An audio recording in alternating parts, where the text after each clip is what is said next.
Wish Bish Flish Flosh. Wish Hi, guys. Bish Flish Flosh. Hi. Hi. Hi. Welcome to Hi. Wish Bish Flish Flosh. We don't have a thingy with the thing. Yeah, I was just thinking about that.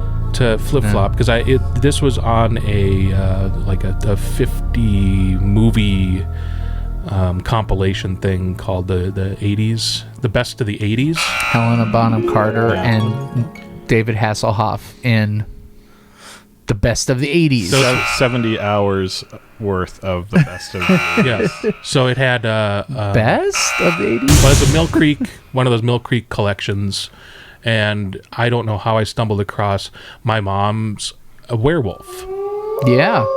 but it had all these elements that I thought would be completely entertaining and fun Oh, yeah. for 1989. Sure. I think it definitely fits within, at least, I don't know if there's a theme necessarily of all of our things so far, but I think it fits within whatever that is. Yeah. Yeah.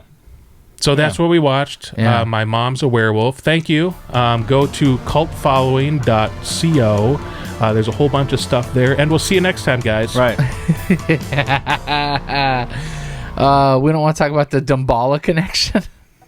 That's if the next movie we watch has a reference to Dumbala in it, then That's right. I'm gonna be number one. I'm gonna be freaked out. Number two, we can call it like the Dumbala trilogy. The podcast changes its name at that point. Yeah, exactly. Well, and we had Dumbala experience. I mean, we also had a dog in this, not a talking dog. True. Right. Yeah. Definitely had a talking dog. Mom's kind of a talking dog if you want to get technical. I'm just It's true. to talk now. As is John Saxon. Joining us is Sean. Drugs were huge back then. McLoughlin. Maybe. Drugs were huge back then. Well, I mean, yes, but You all right? I mean, Learn by I'm watching thinking you. drugs were huge back then. so he wants to start with a plot because it's very simple. Yeah, there's this girl and her mom is a werewolf. She wasn't always that way though. True. Okay, so mom life. She starts out as I think straight up vegan. Oh no, she's vegetarian. She's Yeah. vegetarian because she has Yak the butter. yak butter, Yeah. spinach thing at the beginning for supper. Not really having. Well, she's a good mom. She's Sure, providing. sure. But there just kind of seems like the mom and dad are kind of drifting apart. The spark is gone. The spark is gone. They've established that. The teenage daughter is being a teenage daughter with her horror-loving friend. Yeah. She's like super into horror. Yep. Really annoying. Like she's just like the. I was just constantly thinking like, why did she keep her around? She's so annoying. She like drags her to the horror convention and doesn't have any money, and she's always asking her to buy stuff for Right. her. Yeah. Jennifer? Yeah. Not cheap things either. Yeah, no. Like $170 or something. Like a $75 No. magazine. of Fangoria But Jennifer, in it's my number 1989 12. money Right. too. Right. Number 12. Right. Yeah, I'm sure it's worth that much. And I love that it was like $175 magazines just out on the rack on too. on a spinner rack, Right. Comic book style spinner Not even rack. like in Yeah. plastic. Yeah. Well, this is before the grading system with the Oh, right. plastic backs and everything, Yeah, right? yeah. I would think. Yeah. So, mom goes shopping to get away for the afternoon because the dad is working all day, not coming home for supper. Or am I missing a step there? She's legitimately going shopping. She Right. wanted to get some dog collar, chick collar. Oh, the yeah, flea flea collar. collar. Right, flea right. collars, yeah. Yeah. So that brings us to the pet store, Yeah. like the carnival of pet stores, free running around. Totally. I really like that creatures. scene. I mean, not just because it was the introduction of the, luminous John Saxon, who's tremendous in this movie. He's tremendous in everything. I mean, he really is. Like that dude, I don't think he knows how to phone it in. But he's so good in this He's movie. also not playing a detective, True. or a police officer, which Right. is nice to see. Right. But before that even happens, I genuinely thought that was a funny scene. It's like she just goes into this pet store, which is this really bizarre pet store. There's like a cage with an obviously obviously fake bat that's just like flapping its wings incessantly, and she it looked like a wind-up toy. yeah, really. totally. And she keeps getting freaked out by things like something darts across her. I just thought it was so funny. It was just like randomly she just goes in this pet store and like things are like jumping out at her and she's just getting freaked out. I thought that was pretty good. But yeah, then John Saxon shows up and just steals the movie, like just fully steals the film at that point. Wearing sunglasses. Yeah. Wearing a full Indoors. 3-piece suit. Oh yeah. Indoors, and then he has the fangs, and he does a thing with the glasses to kind of influence, and and then the eyes are kind of like brownish-y, whatever. They're a little bit off. They're not like normal looking. But he gives her 4 packs of flea collars and says they're on the house. Right. Yep. So Full suit. Just looks like some random dude who would be shopping for his own dog. And one of you said, well, how do we know that he actually... doesn't look like somebody... He's not dressed like you would expect the proprietor of right. this particular pet store to be dressed. Yeah. Especially as a diverse and loose as this particular pet store actually is. Right. I mean, they do have... I mean, I expect somebody to look like maybe Steve Us? Irwin, or something, jungle hat. Right. Steve Is she Irwin? like... Was that Crocodile Hunter? I can't remember. his Yeah, name, you got though. it. Yeah. Steve Irwin, definitely. The Crocodile Hunter. Yeah, like, and then she goes out of the store, she gets her purse stolen. Yep. And then there's like a whole like kind of little foot chase with the purse, and like random Good Samaritan tries to chase down the purse thief. Then he goes into a car wash. Which is the second time that we hear the first song for the opening credits. Yeah, Little Red fires up Riding again. Hood. Yeah, Yep. totally. They get some Proprietary to the film itself. Yeah, for sure. Pay for it once, Yeah. use it as many times as Or you it's like. the director wrote it. I don't know. Yeah. I mean, I doubt. Yeah, I mean, certainly that song's very famous, but yeah. And then so ultimately, John Saxon, ends up like stopping the guy, getting her purse, and she's like, "Oh, thank you." And then she goes to lunch and he follows her, right? Yeah, she just goes to the next stop. Yeah. Yeah, because when she goes shopping, she always for lunch. She always goes to the same place. Yeah. It's kind of her routine thing to do. Yeah. And so that he follows her to the restaurant. Yeah. Yeah, exactly. And meanwhile, she's being followed by her daughter and her daughter's friend. And I don't know, was it because we kind of skipped over, but there was they go to see a fortune teller, and fortune teller. Oh yeah, at the horror convention. Yeah, or whatever it at the was. horror convention. Which another funny that you said that like it says fortune teller and it says notary public on it. Notary public. Yeah, underneath yeah. the sign. Yeah. Which is pretty good.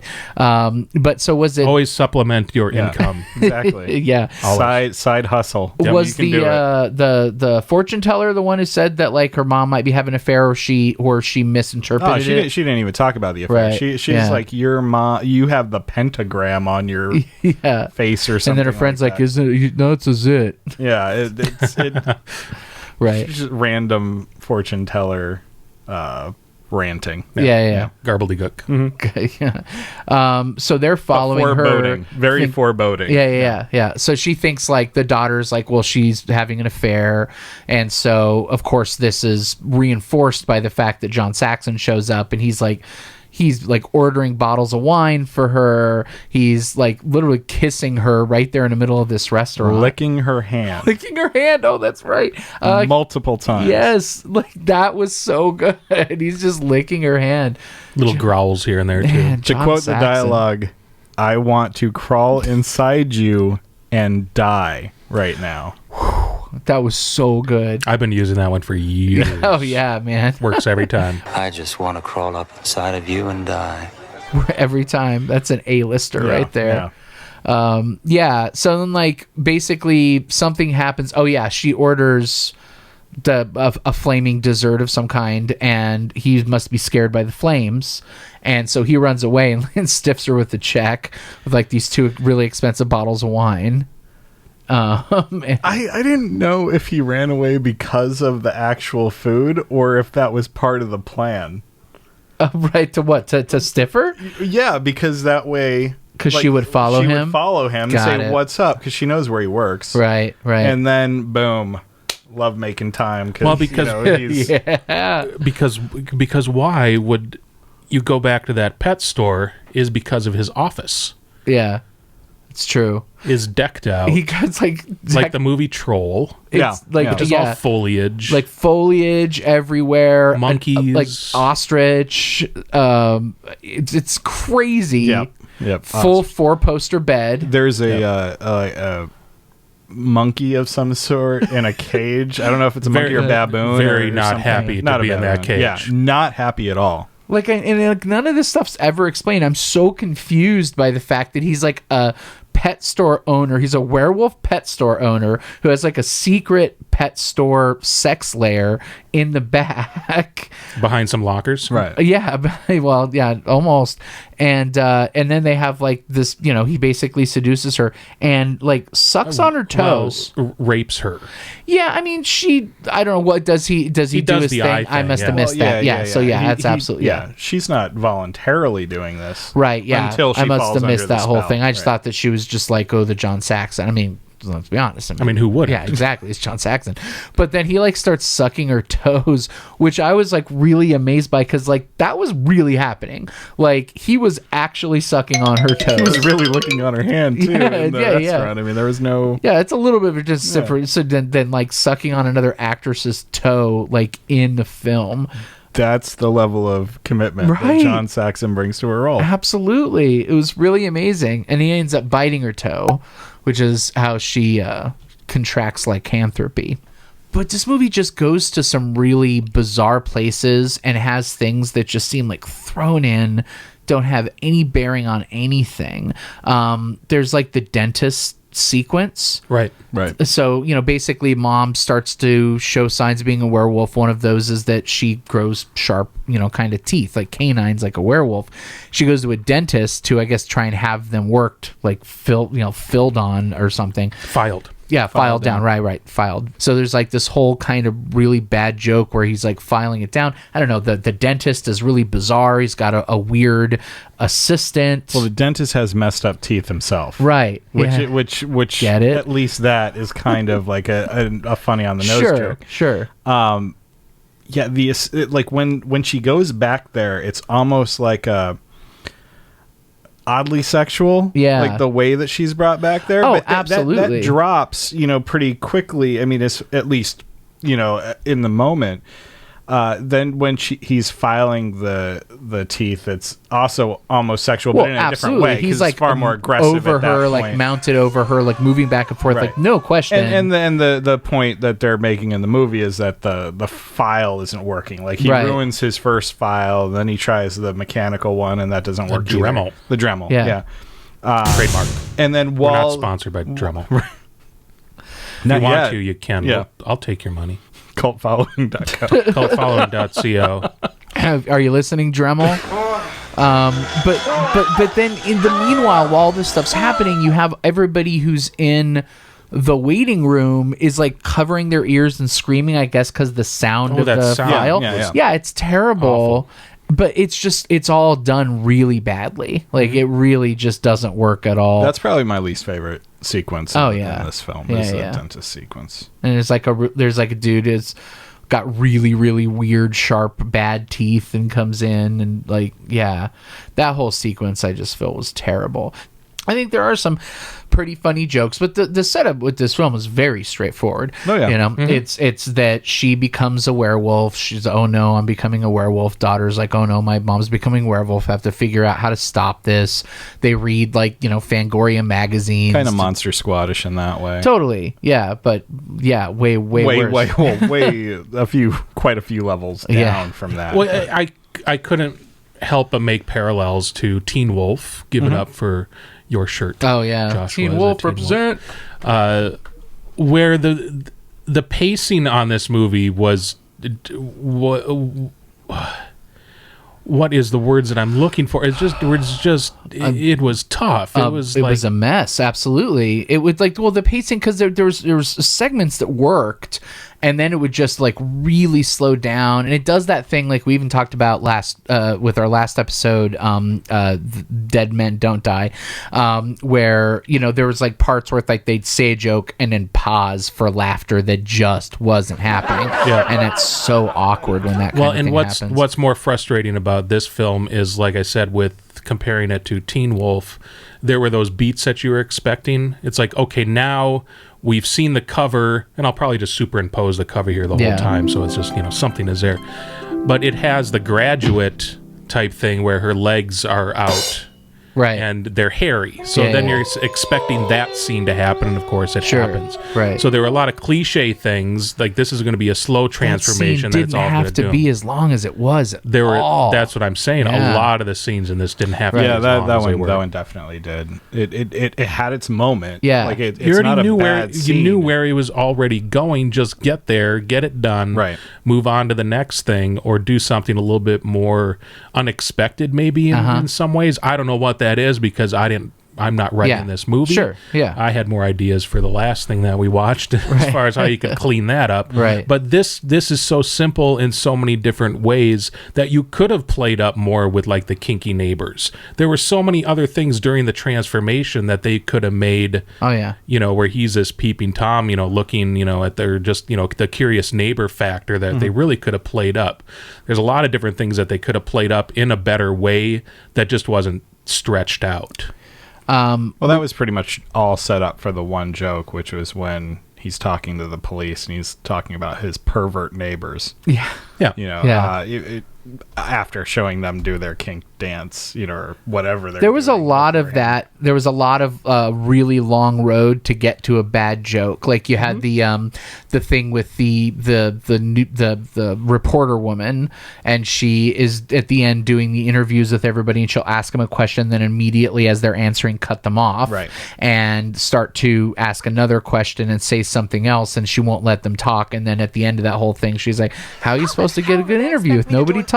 Like, okay, we get it. Yeah. But it's like you did that joke 5 times just to get to that punchline. It's a Dead Men Don't Die. Situation right there. Yeah, absolutely. Definitely want to call out the fantastic moment with the 2 old people in the car, though. That was just great. So you got the mom, and she's just starting to go through her transformation, starting to grow hair on her arms. She's got like the teeth. She's got her werewolf ears that just start to appear, and she's just like, she's kind of turning into like, I don't know, like Sandy from the end of Grease, and she's just like starting to be, like badass, wearing her sunglasses, and then like she's just like rocking out to some like heavy metal music, whatever, hard rock, and she pulls up next to these old like Norman Rockwell-esque like old people in the car, and then eating like a hip bone or something. She's like chewing on like a hip bone or something, and they like look over like, what was the exact line? I remember it was something to the effect of, look, it's a singing werewolf. Yeah. Haven't seen one of those in a while. Right. Yeah. And the wife just looks on, smiling. The old lady that's next to him. I just love that. Like, oh, it's another singing werewolf. Yeah.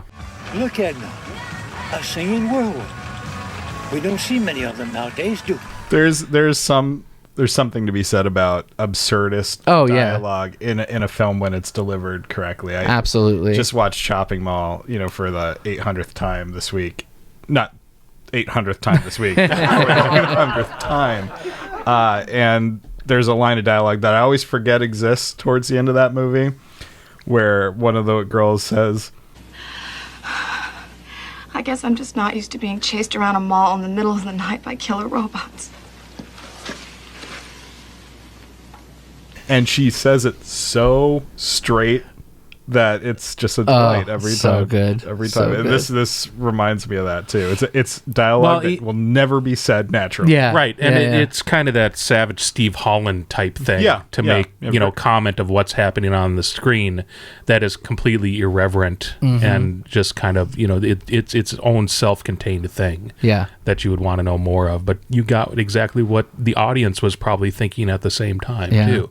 In some ways. I will say this film gets really weird at the end. Like, I just don't even know. It's like, it almost turns into a completely different film. Yeah, I don't know what happened at the end. Yeah, it's a real All of a sudden, it just went into we were cruising in 6th, and it just dropped all the way down to 1. Yeah. And rev that engine all the way to red line. Yeah, you've got so John Saxon comes to the house, basically, I don't know what he talks about babies. And so I don't know if he wants to continue the bloodline. He wants to have babies, but they're going to live forever anyways. Yeah. So but you've got 2 people, you've got him and her that are both in like just really just bad werewolf makeup and Halloween masks. Yeah, just Halloween masks, like and stuffing. Yeah, exactly. Big claws. And they're just like, for what feels like forever, just fighting and destroying the bedroom. And meanwhile, you've got the daughter and her friend that want to like stop this. And so they're trying to find something silver. And so she ends up like fashioning like a bent fork at the end of a broom handle, which they like duct tape to it.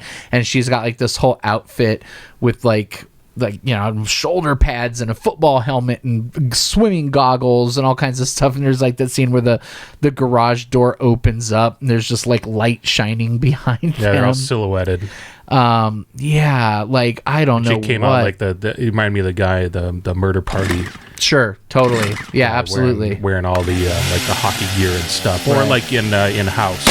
Oh yeah, when he's going to open the door and he's wearing all the padding and everything that he possibly can. And I expect that like in a different movie that could have been a badass moment, right? I was really excited. Yeah, and then it just kind of just went. Yeah. Well, because there's this whole thing of like while they're fighting, and then the police arrive because like the pervert neighbors call the police, and those neighbor characters were awful. And then the police come, and then they're like standing outside of the door for the longest time and talking, like it's standing outside. I'm like, these are like the most ineffectual people on the face of the planet. Well, not only at the front doors of the house where they stand in there a long time, but then at the bedroom door they're standing there way too long. The dad reacts in some sort of weird way. Yeah, well, he like looks in, and then he turns around, and his face is all pale, which they just make up to him all white. And then I guess that's the joke, that he's like pale because of what he saw. He's in shock or something. And he's like, there's 2 animals fighting, but then like when they go in, the cops like, they say something about that. Oh, that's your wife. And he's like, well, you got to get to know her. Like so many jokes, just firing blanks. Just absolutely firing blanks at the end there. I was pretty forgiving of this movie for a lot of it, even despite its pacing issues, but that ending, it just got a little bit long in the tooth, so did that joke. And John Saxon was out of that whole absolutely. He wasn't even there that he was in that suit or anything. The only other thing that I would want to bring up, and one thing that really pissed me off, and I really don't understand, other than everything that we already talked about, when she goes back to the gypsy, I don't know what happened or Scene what missing. she was told or anything other than to establish at the end why the gypsy came to the house. Yeah. To say that I knew it, I predicted it. Oh, it's so bad. In order to get her payoff. And those extras again. Yeah, because then they go, so first of all, there was one funny part of that. So they go back to the gypsy. She doesn't have an accent at that point. Yeah, she drops it. It's so predictable. But, they're like, my mom's a werewolf. What do I have to do? And she opens the door, says, you have to kill her, and then closes the door. I wish they just would have ended the scene there. Yeah. That would have been a funny little moment, little absurdist thing. And you can even still have her come back at the end, throwing the flyers around. Because it still works. If they stopped it right there, they said, well, you have to kill her. Because regardless, even after that point, she went back to her horror-loving friend who knew more about all this horror stuff and how to do it. That would have still worked. But instead, the gypsy invites her back into her apartment to explain what's going on. And she actually says that, well, let me tell you what's going on here. Oh, we don't Door see any shuts. That was it. I know. The only thing that we kind of gather from maybe what this gypsy said was misinformation, which was more of vampire type things, right? With wearing the garlic and having the cross, you know, things that are not associated necessarily with what the lore of werewolves are. All right, well, in that day. let's talk about the lore of werewolves, because I really got to ask you guys. It's been a long time since I've really looked into any werewolf stuff. I honestly can't even remember. Because there's not really and much there hasn't good been stuff recent, out there for sure.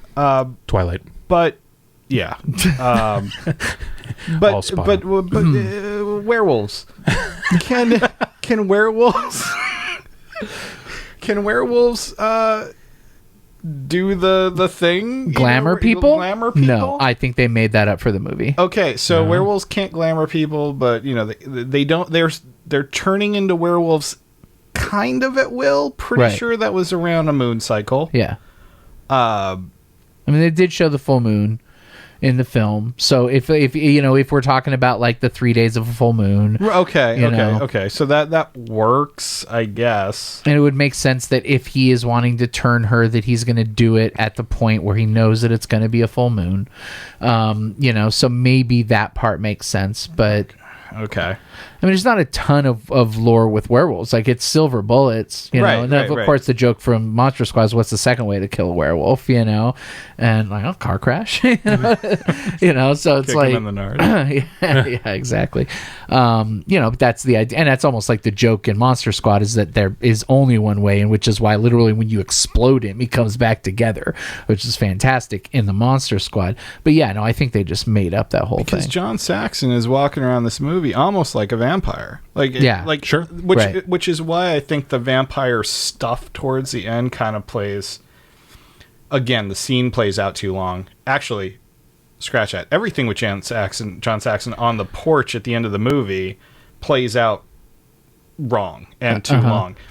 But like her actually coming back, you know, with the garlic and the cross and everything, I find that funny. Right. I didn't need everything explained to me afterwards. Yeah. All she needed to say is, "Hey, that's for vampires, dumbass," you know, and move on with life. For sure.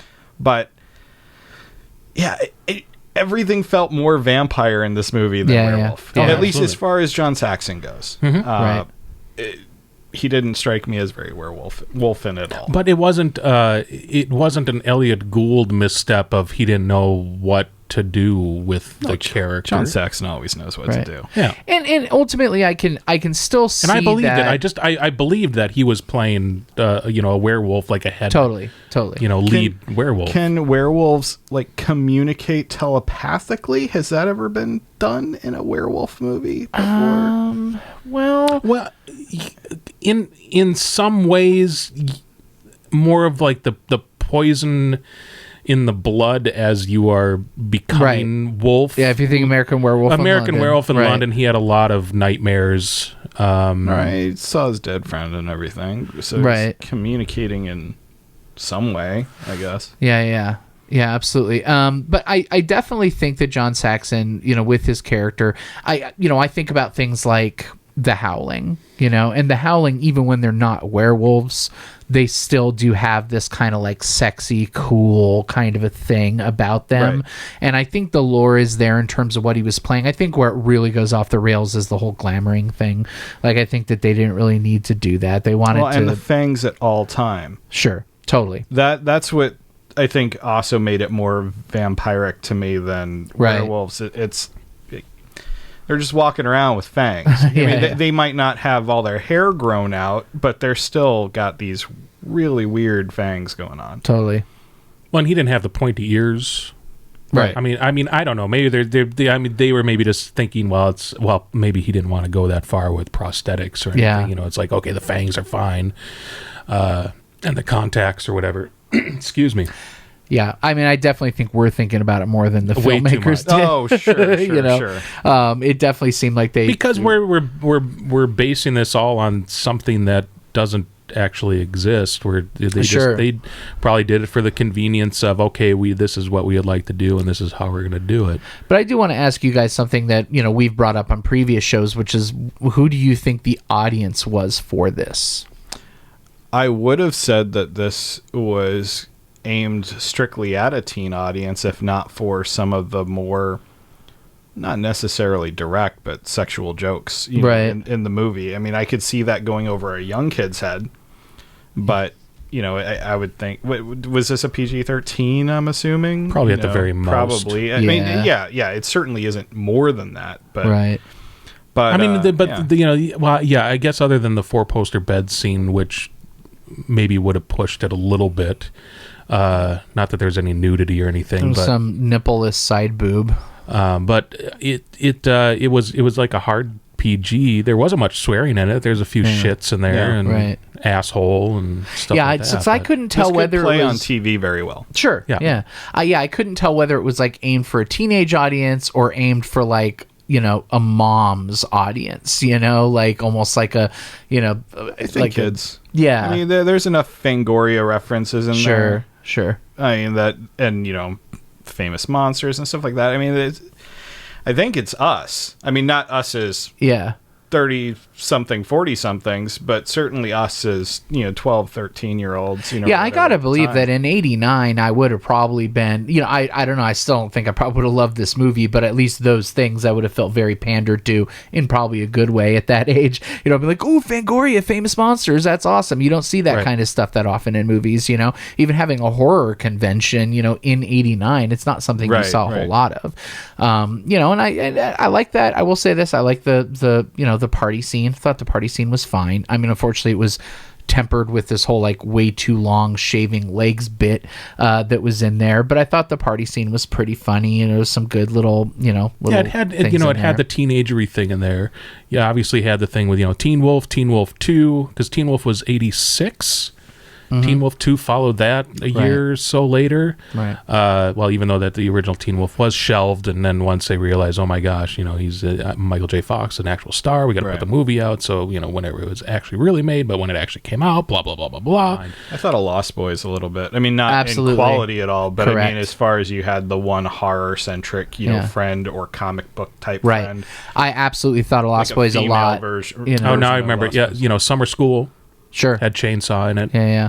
Yeah. So I mean, it would have been something that would have captured my interest. I think the only thing that maybe might have turned me off is that it was the female centric cast, maybe Yeah. that I wouldn't relate to. So maybe this was like the female led answer to like Teen Wolf. But why have it be the mom? You know, they could have gone straight for the teenage girl, Absolutely. and Yeah. it would have been something. That's why it almost made me wonder if it's That's like why when you if- said, "Is it for moms?" yeah, like is this for, you know, like mom and daughter to go to together or something like that? Yeah, perhaps. I mean, I could see that. Yeah. Something that a kid might find amusing and a parent wouldn't find offensive Yeah. necessarily. Yeah, absolutely. I mean, I could see it be something that a kid sees at just the right age, and this is like their favorite movie that they watch. yeah, I would say if you had nostalgia year. glasses, nostalgia goggles on for this one, you know, it would be a little bit easier pill to swallow. But yeah, I don't think it was a complete disaster. I liked it more than, you know, than Dead Men Don't Die. Like, certainly, I think there was at least a few actual chuckles in this movie. Oh yeah, yeah. Well, no boom drops. Yeah, no boom drops. Like, it was an actual film. You know, that was, you know, again, there was no like flood lines that were in there.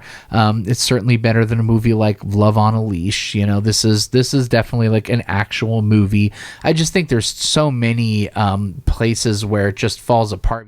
The movie is unfocused. Like, it completely goes off the rails. Like, it at least kind of goes in and out of focus throughout the film, but at the end it just goes completely off the rails. I have no idea what the heck is happening.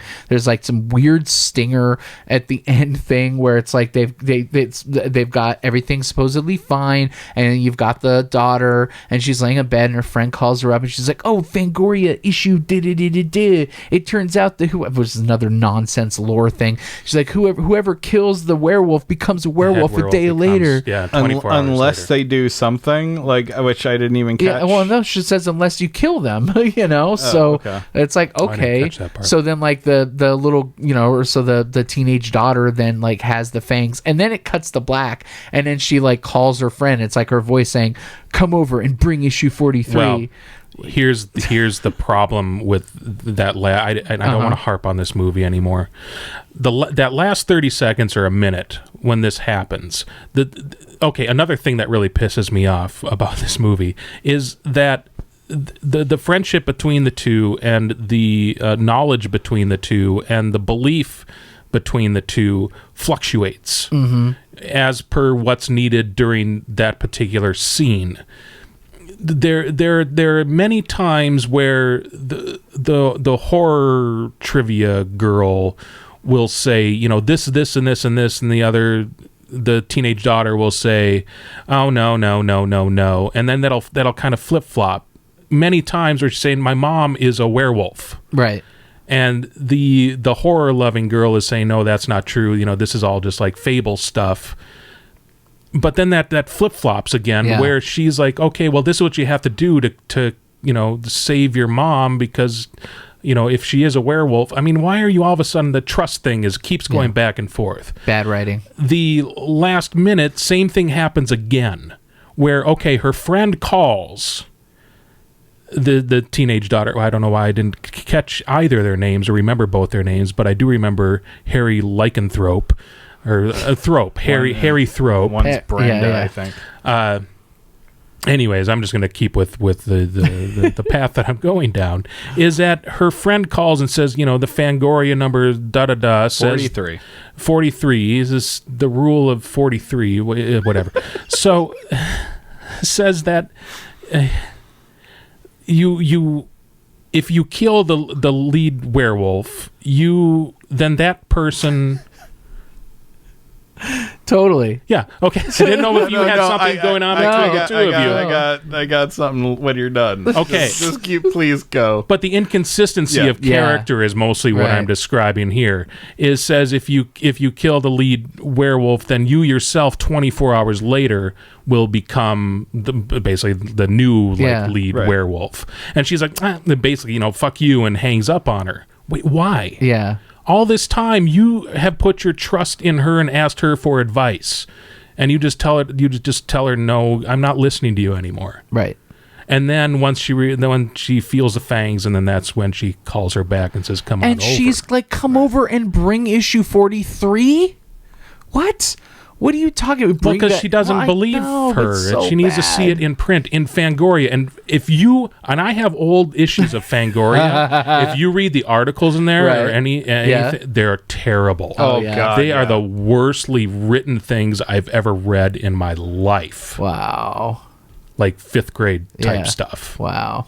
Sometimes I thought the people who were writing letters for the letters column were the same people writing articles. I wouldn't doubt it. It was real bad. Also, why I kept having my hand over my head a minute ago. Fangoria started in 1978. Issue 43 didn't come out in 1978. Right.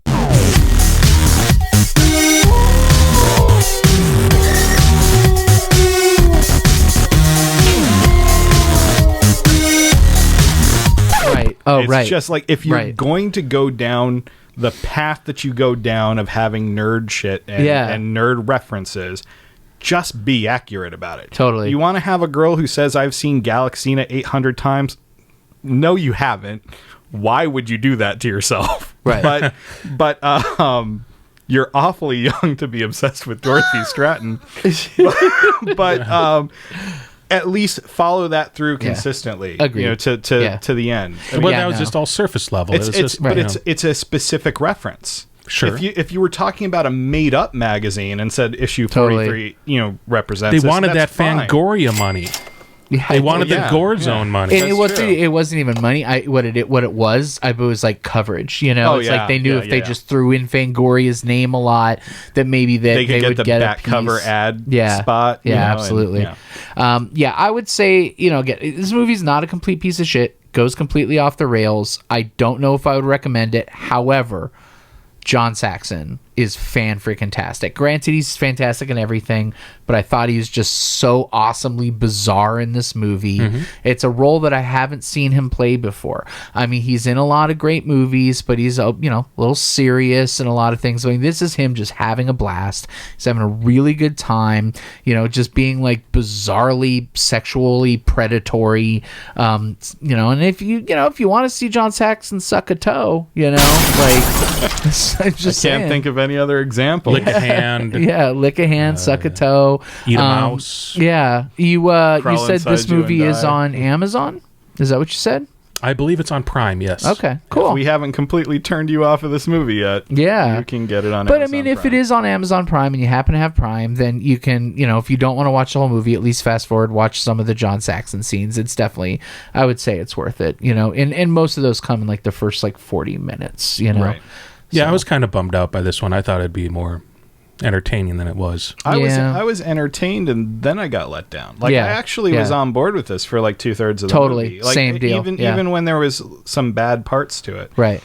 And have either of you guys seen A Polish Vampire in Burbank? No. Okay, it's another Mark Pirro joint. He actually directed it, which wrote this movie. Very similar in that it's just madcap silliness through the entire thing. But Gotcha. yeah. Right. And I think it would have been more fun as a vampire movie. Yeah, it totally. feels more like a vampire movie. Right, but I guess they wanted to have those crazy, you They couldn't wanted have that the Teen leg, Wolf money. Yeah, you couldn't have the legs shaving scene. It almost I seems really like like the mom. Yeah, yeah. I think credit where it's due. I just want to get that in there before we wrap up. I think she really committed to the role. Totally. Yeah. And I liked her a lot. And I think the things that I don't like about her performance aren't because of her. They're because they just went on too long. Right. And I don't really blame her for that. But I think she was doing the best she could. She, allowed John Saxon to suck her toe. So, just saying. I mean that happened. That's why she took the role. I mean, that's the thing as an actress. John Saxon's gonna suck your toe. It's gonna happen. It's gonna be a thing. I mean, that's the movie's claim that was the moment of the film, other than the she was working for scale at that point. I was like, is this happening? I mean, we never saw the toe and the face in the same. It could have been a toe double. It could have been a foot double. But I don't know. The way they cut, I was like, I think that's actually her foot. Yeah, I don't think they really had a choice. At that point. And I was like, that's just, I can't say I've seen that happen a lot in film. That's just a really interesting kind of want to thing. meet John Saxon and talk to him about that. Forget Nightmare on Elm Street. I want to talk about the toe sucker. Oh, absolutely. Absolutely. Oh, okay. Well, that was My Mom's a Werewolf. Yeah. Again, we already talked about cultfollowing.co so many times that I don't want to talk about cultfollowing.co, but I've heard there's a bunch of stuff that's on there. So much. So much stuff. And now Victor and Kirby have started doing their horror podcast, which is fantastic. So go check that out. Horror they have that, Cult, I believe it's called. They have that on both YouTube and on SoundCloud and iTunes and all that jibber jabbers. Beware some Us spoilers in there that just get liberally dropped. So just warning for anybody that hasn't seen Us. Yeah. Just Do they give a warning, or does it just happen? No, So that's just a Victor special. It's okay.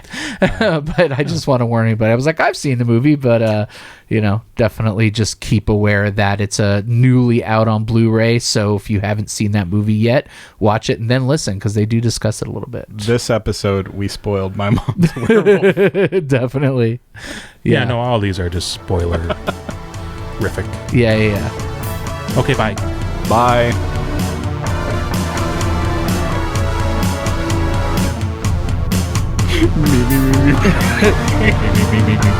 Me.